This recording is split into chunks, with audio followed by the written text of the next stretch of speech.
Hi there, I'm Christy Lynn Levings from Cache Creek Meat Company, and today we're going to be making the very famous, very old Coq Au Vin recipe. Now the literal translation of this is rooster in wine, but it's very difficult to actually find a true blue rooster in the grocery store anymore. So the question that my t-shirt is asking, and I know you're all wondering, is true. It's very hard to find a good cockerel these days. Now this particular t-shirt is one of a selection that's available via our website at cachecreekmeat.com. We just thought some fun farm t-shirts would be a great way for us to do some fundraising for our new farm. This particular t-shirt features the Got Coq slogan as well as the full Coq Au Vin recipe on the back. Now this particular recipe is the one that we will actually be using for our Coq Au Vin today. Now, this particular recipe involves using knives, using fire, getting a little bit crazy in the kitchen. I'm almost a culinary stunt woman here. But first, let's talk chicken. Now, the body type of the chicken that you see here is the traditional one that you're going to find in the grocery store. We grow this particular breed of chicken, known as the Cornish cross, as well as a selection of other heritage breeds, and we market those at farmers markets, gourmet grocery stores, and high-end restaurants throughout the Sacramento area. This particular breed of chicken offers you kind of a broad-breasted, short-legged, nice, chunky meat variety, but what it doesn't have that is great for this recipe is it doesn't have the strong bones, the stronger flavor, and the different type of fat that a cockerel is going to offer you. So this is the regular one, and are you ready? This, ladies and gentlemen, is a true blue rooster. Now this rooster, we sell these with the head and feet on, as you can see here, and actually let's pull these puppies out just for the fun of it. Ready? La la! This rooster is great for this recipe for a couple of different reasons. One is the strong flavor. Now the strong flavor comes from both the breed and it also comes from the age. So what we're looking for is kind of an older rooster, which is a little bit difficult because we have a saying on our farm, and the saying is, you crow, you go. Another thing that I want to pay close attention to is the body style of this rooster is really long and lean. It's more of a bullet shape than a square shape. And when cutting it, one of the things we're really going to be working with is called the keel bone, this protrusion right here. This is really indicative of a rooster, and you'll also find this kind of body structure on something closer to a stew hen. And again, stew hens, roosters, you're never going to find them in the grocery store. You have to go straight to your farmer. You have to show up at your farmers markets. You have to actually go to the source to find what you're looking for. And the reason that you use a rooster is because this recipe, you can pull out your biggest, baddest Merlot, your biggest, baddest Cabernet, and go for it. And this meat will hold up in flavor and structure with that kind of cooking. Whereas something like this is actually gonna kind of wimp out a little bit. So we're gonna start cutting it first. Now, I do wanna say this, halfway through, I'm gonna stop and I'm gonna go and start the bacon and the onions and the butter. And this is something that I recommend doing because you wanna pop your chicken and your other prepped ingredients in when the bacon's finished. And if you stop halfway through and go and do that, then you're gonna have a nicer flow to your overall recipe. So I'm gonna start cutting this chicken by pulling out the head and neck. And actually, let me turn that around because I'm right-handed. Look at that puppy. And I know lots of people are like, oh my God, it's the head and the neck. And I'm gonna teach you how to do this. The first thing I'm gonna do is give myself a couple of good swipes. And I'm not really sawing so much as swiping. And I'm cutting through the skin first because frequently when you start cutting something like this, it's the skin that can kind of catch you up a little bit. But if you get rid of your skin first, that was a bigger knife, I'm gonna come down to my bony knife. It's a little bit more nimble and a little bit sharper there. And what I'm looking to do is expose that neck. And then I'm gonna come in with my big chef's knife, big knife, cracking down. Ugh! And that puppy's pretty tough. And we got that head and neck off. He's officially guillotined. All right, so I'm gonna cut the feet next. And the way that I'm gonna cut the feet is kind of the same way. And swipe first, expose your joints, push and pull, and then finish with your cut like that. Okay, so that's my cut for the head and the neck. Not too terrible. I'm basically just hacking it off. There's no wrong answer on how to do this. I do need to clean off my hands a little bit. Now the next thing that I'm gonna do is I'm gonna start cutting off the wishbone. Now this can be a little bit difficult sometimes depending on the age of the chicken. And the way that you do that is kind of pull that skin at the head, at the neck off a little bit. I'm going to take a thin knife. I'm going to use my fingers and feel for that bone. I don't know if you can see it on the camera, but that bone is right there. So I'm going to take my knife and I'm going to slice down from where that wishbone is. And the wishbone is in a V shape and it's attached to the keel bone, which is that protruding bone on the bottom of stays. And that's what I'm doing there. And I'm just disattaching. And I did it in two bones. You can do it in one bone. I'm not that preferential. I don't care that much to have perfect wishbone coming out of the neck of my chicken. As long as I can work with it, we're good. And I'm just double checking to make sure I got all the bones all the way down.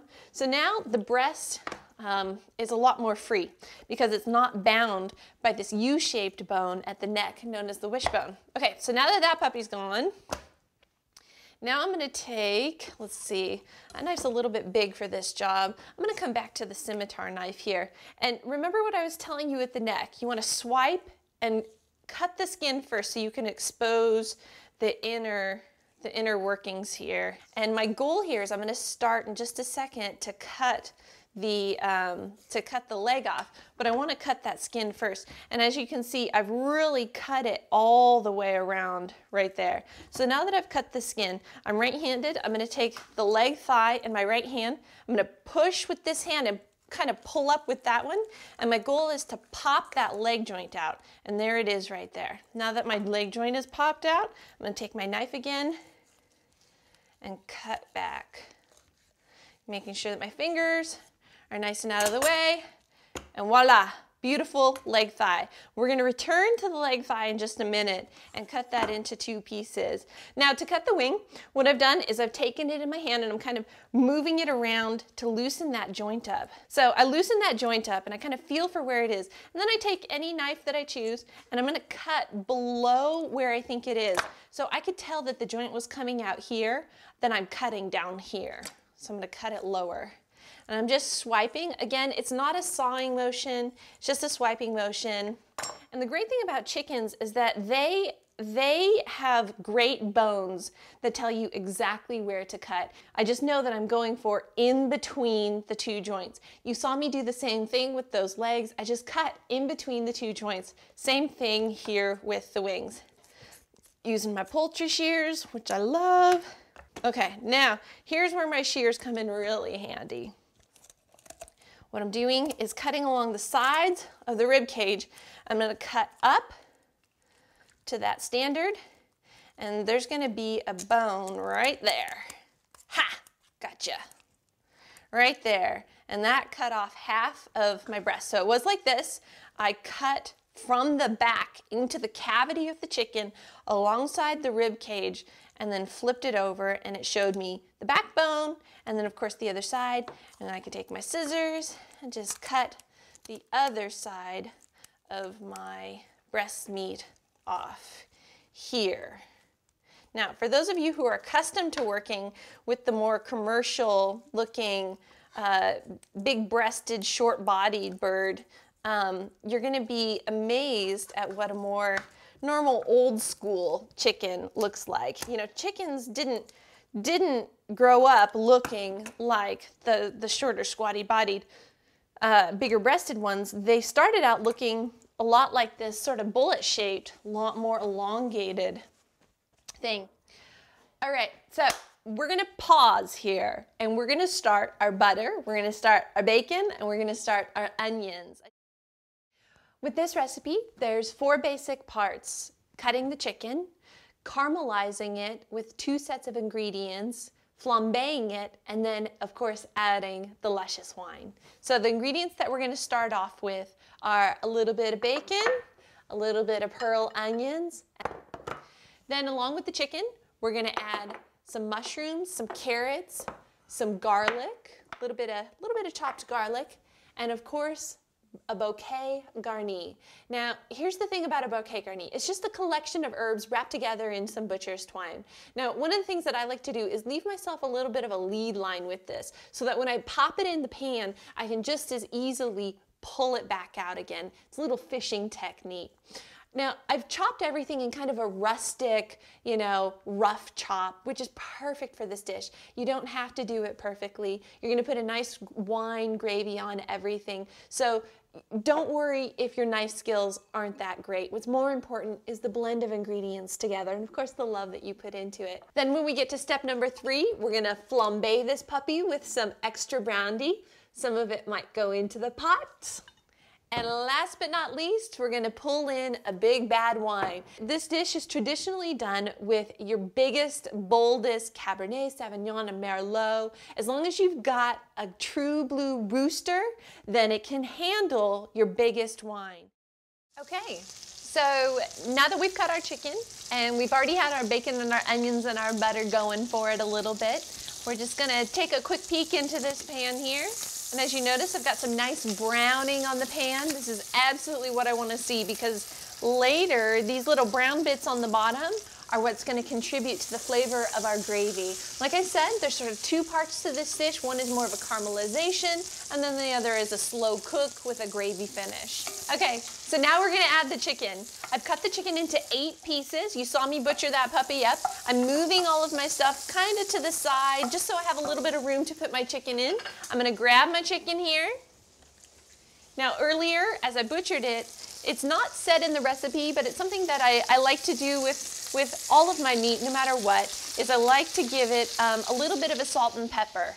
I'm putting in the leg thighs portions first, and the reason that I'm doing that is because inevitably the breast meat cooks faster. So I'm just giving those leg thighs a chance to brown themselves up with a little extra time without the breast meat, and that's just a little trick that I found. So I'm giving it a moment.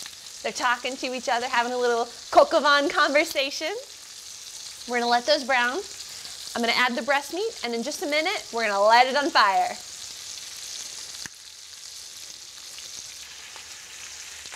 Okay, now the next ingredients that we're gonna add after the chicken are, of course, our carrots.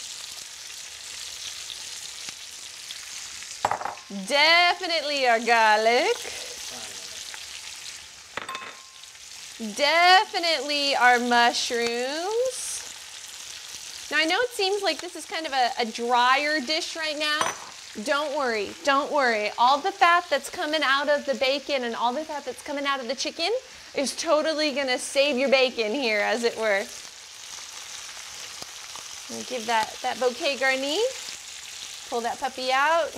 Now in just a second, I'm gonna pluck out my chicken and put it back on top. So right now I'm using my veggies kind of as a little bit of a lid. You can hear the change of it starting to get more moist with the addition of these ingredients. I wanted to give these beginning flavors a chance to have the herb flavor as well, but I'm pulling the bouquet garni out because I'm gonna flame it right now. Hopefully it'll flame with my brandy. And just in case, since I know that butcher's twine could potentially have a little taper of its own, I pulled that out just for safekeeping. I'm gonna put it back in.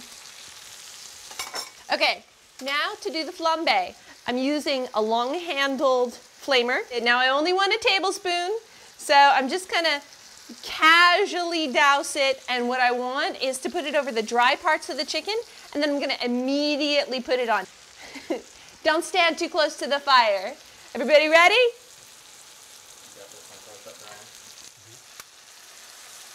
Woo! Now I know that was a lot of buildup. It was kind of anticlimactic. And one thing I want to note here is that this is not a flambe dish. You're not really doing it for the fire. You're just doing it to give it kind of a finish in terms of the caramelization process and introduce the liquor and the wine. Now, the recipe calls for 2 cups of wine. We talked about the wine earlier. Oh, look at that color. I know you can't smell this, but this is amazing. And you listen to that sound, it's like it's been waiting for the wine the whole time. And I'm gonna pull my heat back up just a touch, not too much. And we are in business here. I'm gonna put my bouquet back in. Thankfully, we pulled it out, so we weren't going too crazy with the fire. Push that puppy back in there. Oh, and this liquid and all of it, just fantastic. I mean, really, does it get any better than this? Wine and a brilliant chicken. Okay, so what I'm doing here is combining 1 tablespoon of flour and a 1/4 cup of butter, which is just half a stick of butter. And I'm creating this little dough ball, and this is what's gonna be the basis for my gravy that we're gonna transition into right now. So watch this. If you come on over, you'll notice the color of the pan is different, and that's because I already had this one going so that we could transition and you could see exactly how I do it. If you take a nice shot of this, guys, this is really gorgeous. You can see how much this dish has boiled down. I mean, really, this is the dish that you just swoon over. The ingredients are so romantic. So what I'm gonna do now is I'm actually gonna pull my heat down nice and low. I'm gonna remove all of the chicken pieces. Don't worry, they'll meet again. They'll meet again. Now, one trick that I have for you about working with this dish is if you are making this dish and, you know, it takes an hour and 15 minutes or so to bring it down to this level, and let's say you're doing a dinner party or you're making this dish to share with a friend, and it turns out that they're running late and you've already brought the dish down to this level, what do? Because you can't, you know, just keep reducing it. Well, the trick that you can do is to add some chicken stock. Just add a little bit of chicken stock to this. Not water, because water has a tendency to dilute the flavor just a hair. But if you add chicken stock, you're gonna retain that flavor and actually give it some more depth. Okay, so now we're going for our little dough ball action here. And I've got to work quickly to put this in. And my goal here is to thicken it, and I've already reduced it quite a bit, so it's pretty thick as is, but you see how much shinier and shimmerier this got, and how it's thickening to a little more of a lava-esque look to it.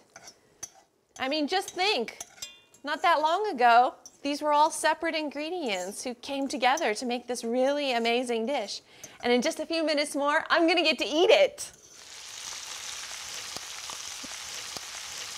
Today, what I'm really attracted to is some nice polenta, and I just did a sheet pan full of polenta, just a nice thin polenta, and I'm gonna pull my chicken pieces out. This smells so good. I will tell the truth, I did cheat just a little bit and taste just a little bit of it. Take my chicken pieces, take my little bit of veggie, onion, mushroom, wine, gravy. Oh, you know, the romance and the myth around this dish is so well deserved. I mean, how can you say no to something this gorgeous? How can you say no to all of these ingredients working together to come together to make this beautiful thing?